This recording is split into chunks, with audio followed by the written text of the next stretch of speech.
গভীর রাতে বজ্রপাতের জেরে অগ্নিকাণ্ড, গ্যাস সিলিন্ডার বিস্ফোরণ। ঘটনায় জখম হলেন এক ব্যক্তি। ঘটনাটি ঘটেছে মাল মহকুমার গজলডোবার ৭ নম্বর এলাকায়।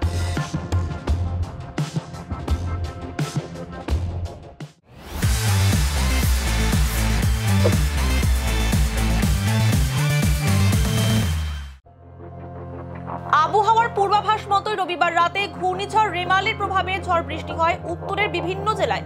গজলডোবার ৭ নম্বর এলাকার বাসিন্দা শিবানী মণ্ডল ও তার পরিবার ঝড় বৃষ্টির সময় ঘরেই ছিলেন। তাদের বাড়ির পাশেই রয়েছে একটি বাস ছাড়।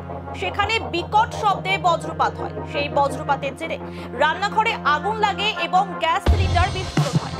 বিস্ফোরণের জেরে ঘরের দরজা দেওয়ালও ভেঙে পড়ে। এদিকে অগ্নিকাণ্ডের ঘটনায় বাইক সহ বাড়ির একাধিক জিনিসপত্র পুড়ে ছাই হয়ে গিয়েছে। জখম হন এক ব্যক্তি। আহত ব্যক্তির নাম অসিত মণ্ডল। পাশাপাশি বাড়ির গোয়াল ঘরে থাকা কয়েকটি গবাদি পশু জখম হয়েছে বলে খবর। ঘটনার পর তড়িঘড়ি ব্যক্তিকে উদ্ধার করে মাল সুপার স্পেশালিটি হাসপাতালে ভর্তি করা হয়। খবর পেয়ে ঘটনাস্থলে পৌঁছায় মাল থানার পুলিশ ও দমকল বিভাগ।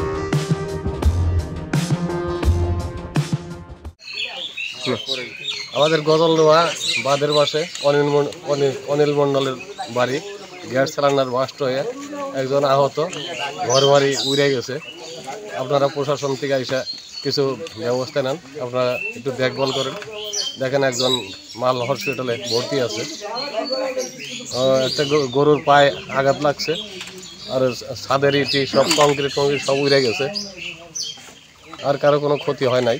ঘর একটাই, যেটা রান্নাঘরটাই চাল উড়ে গেছে।